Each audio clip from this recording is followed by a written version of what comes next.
desde el próximo 23 de enero, tendrá lugar en la Alta Corte de Inglaterra y Gales, con sede en Londres, Reino Unido, la vista oral correspondiente a la demanda interpuesta por CRF Limited, ente constituido en las Islas Caimán contra el Banco Nacional de Cuba y la República de Cuba.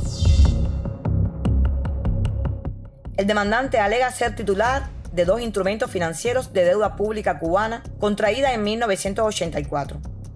El Banco Nacional de Cuba y Cuba sostienen que en realidad CRF no ha sido nunca su acreedor ni lo es en este momento. ¿Cuáles son las deudas públicas objeto de la demanda y en qué momento se adquirieron? Durante las décadas del 70 y 80, Cuba tomó préstamos de estados soberanos y de prestamistas comerciales. En aquel momento, el Banco Nacional de Cuba era el Banco Central y en el ejercicio de sus funciones de banca central, suscribió en 1984 los dos instrumentos financieros de deuda pública que son objeto de la demanda. En ambos casos, el Banco Nacional de Cuba intervino como prestatario. Los contratos firmados por el Banco Nacional de Cuba se ajustaron a la ley cubana y a las normas internacionales. Ambos instrumentos financieros se ajustaron a la ley cubana y a las normas internacionales para este tipo de negocio. En ellos se acordó, entre otros aspectos, que si los prestamistas pretendían ceder sus derechos como acreedores de estas deudas públicas, debían comunicarlo al Banco Nacional de Cuba y obtener su consentimiento. Sin la aprobación del Banco Nacional de Cuba y de Cuba, dicha cesión no tiene validez jurídica. El demandante ante el tribunal inglés es el acreedor original. El demandante CRF no es el acreedor original de estos instrumentos y nunca ha sido acreedor del Banco Nacional de Cuba ni de Cuba. ¿Quién demanda al Banco Nacional de Cuba y a Cuba? CRF, un fondo buitre constituido en Islas Caimán, un paraíso fiscal.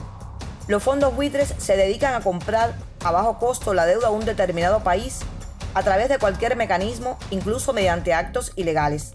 Este comportamiento de los fondos buitres produce efectos nocivos tanto para el Estado en cuestión como para las relaciones económicas internacionales. ¿Por qué el Banco Nacional de Cuba y Cuba no reconocen como acreedor legítimo a CRF? Porque al ser un fondo buitre no hubiera sido aceptado en ningún caso como acreedor. Porque acudieron a mecanismos ilegales para presentarse como acreedores.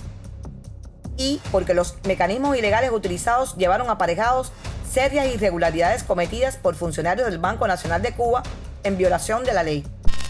¿Qué violaciones se cometieron durante el supuesto proceso de cesión de la deuda pública a CRF? Representantes del fondo buitre propusieron a un funcionario del Banco Nacional de Cuba violar los procedimientos regulados en la ley cubana para la aprobación de la cesión de una deuda pública.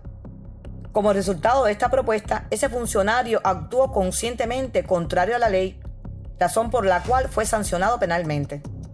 El documento en la supuesta cesión emitido por ese funcionario incumplió los requisitos legales establecidos tanto en los acuerdos sometidos a derecho inglés como a las normas internas del Banco Nacional de Cuba y a la ley cubana, por lo que es nulo de pleno derecho. ¿Quiénes representarán al Banco Nacional de Cuba y a Cuba en el juicio? Un equipo de abogados ingleses de reconocido prestigio, asistidos por abogados de un importante bufete español, junto a abogados cubanos de probada solidez profesional y representantes de organismos que tienen responsabilidades en el manejo de la deuda pública cubana. ¿Qué se ha sometido a decisión del tribunal inglés en este juicio? Se trata de una declinatoria de jurisdicción. El tribunal determinará si CRF es acreedor legítimo o no del Banco Nacional de Cuba y de Cuba. Y por lo tanto, si la jurisdicción inglesa es competente o no para conocer de la demanda. El juicio se concentrará únicamente en este aspecto procesal. ¿Afecta la posible decisión del tribunal inglés en estos momentos a la economía cubana? No. Se trata de una cuestión procesal de jurisdicción, por lo que en ningún caso en esta audiencia se discutirán montos financieros de la deuda.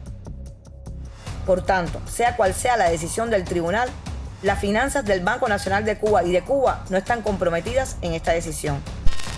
¿Cuál es la posición del Banco Nacional de Cuba y de Cuba sobre el pago de sus deudas y las relaciones con sus acreedores legítimos? Tanto el Banco Nacional de Cuba como Cuba jamás han desconocido las deudas contraídas, siempre que sean válidas, legales, vigentes, exigibles y vinculantes. Se ha mantenido siempre el interés de negociar con aquellas entidades que sí son acreedores legítimos.